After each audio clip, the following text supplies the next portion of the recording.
going back to the fact that I was doing a lot of soul searching, I needed that one more push to get me to come forward with this data. I really did not want to come forward. Okay, too precarious. Why would I put myself in that situation when I had an accomplished medical career, right? Well, our older son, now our younger son was totally open to this and wanted me to come forward. Our older son is an attorney, and he was the one to say, Mom, you better not come forward. They're going to find out it was military and you'll look like an idiot. Okay, that was his take on it until this happened. Okay, he wanted to get a Siamese kitten for his then fiance. He was at UCLA Law at the time and couldn't find one in LA. And he said, Mom, why don't you look in the paper? And if there's one, that you find, I'll fly in Friday night. We'll go Saturday morning. And it's a good excuse to see you. Great. Well, could not find one that was available. March the 8th, they send off the flares, which really, I have to tell you, as you asked, really made it so much more credible that whatever these things were, they were not from here, okay? Because they had their shot, they blew it, okay. But again, I needed that one more push. A couple weeks later, I see an ad, call the lady up, talk about serendipity. She happens not to be there till Saturday. She had 3 kittens. He flies in Friday night. We go first thing Saturday morning. One of the 3 kittens runs right up to him, which was very poignant because that very day was the 10th anniversary of my mother's passing, March 25th. What made that really significant is that he was the first born and she only had eyes for Brett. They had an extremely close grandmother-grandson relationship. So for him, it was his first pet. It was very endearing. Mom's with you kind of thing. And we laughed at it and yet wanted to believe, okay. But he takes it back to LA, calls me up. He says, Mom, you're not going to believe this. I said, what's the matter? He said, I got this iZone Polaroid camera. It's a real small Polaroid camera at the airport. And and you have to pull out the strips to take the next picture. You can't double expose. He got home to his apartment. He said, I took the whole roll with the kitty. And when I laid them all out, in one of the strips, which was a 5th strip, there is an arm in front of the kitten's face. And you can see through the hand. And it's Mom's hand. I said, whoa. Now, she had crippling juvenile arthritis. She went through nursing school in a wheelchair, became head nurse at the premature nursery at the NICU at the Albert Einstein Hospital in Philadelphia, and a very distinctive arthritic hand. But I was skeptical. I said, Brett, you got your hand in the picture. He said, Mom, it's a right hand. I was thinking it was my right hand. It's impossible. And it looks like Mom's hand. She really had a very distinctive arthritic hand. I said, you know what? Don't send it through the mail. When you graduate in May, this was March 25th, when you graduate in May, I'll pick it up and, we'll discuss. Okay. And I was very skeptical. I get there. He takes out the strip. And talk about falling off a chair. This did it for me. Okay, Patrick, this did it for me. If we go to the next picture. So here you can see the kitten.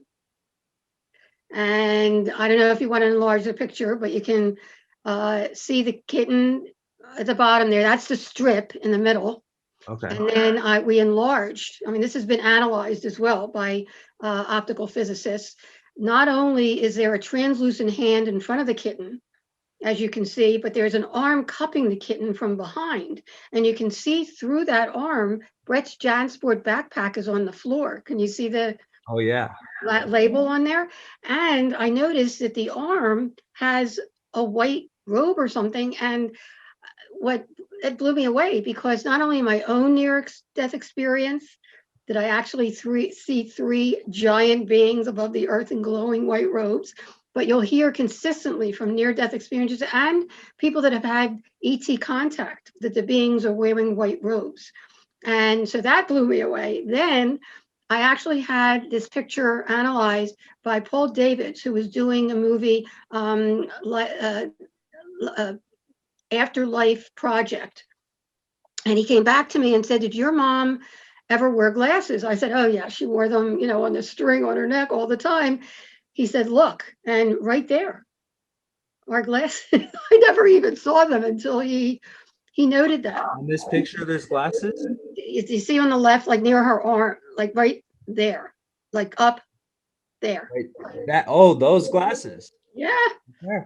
So what you're saying And this is is when 10 this years picture, after she passed. This is 10 years after she passed in okay, 2000. She passed in March 25th, 1990. so when this picture was taken, there were no hands there, No, he was alone. and it And he's showed up taking it with his right on. hand. Plus, okay, here's where it even gets better. Because again, as a healthy skeptic, I started looking for pictures to see if that was actually her hand. Okay.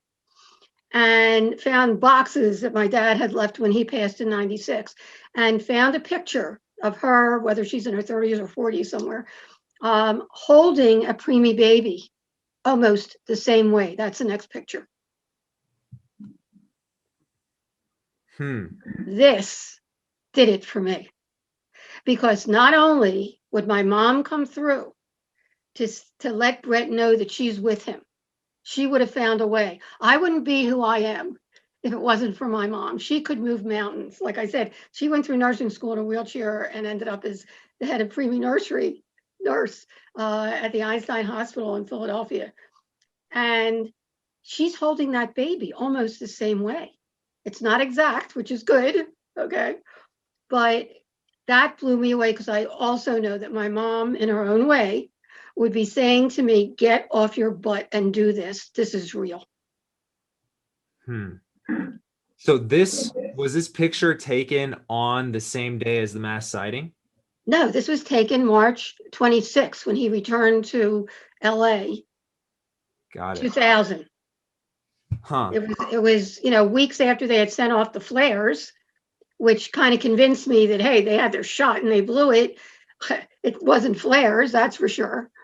But then this picture alone blew me away. And I didn't see it until May when he graduated.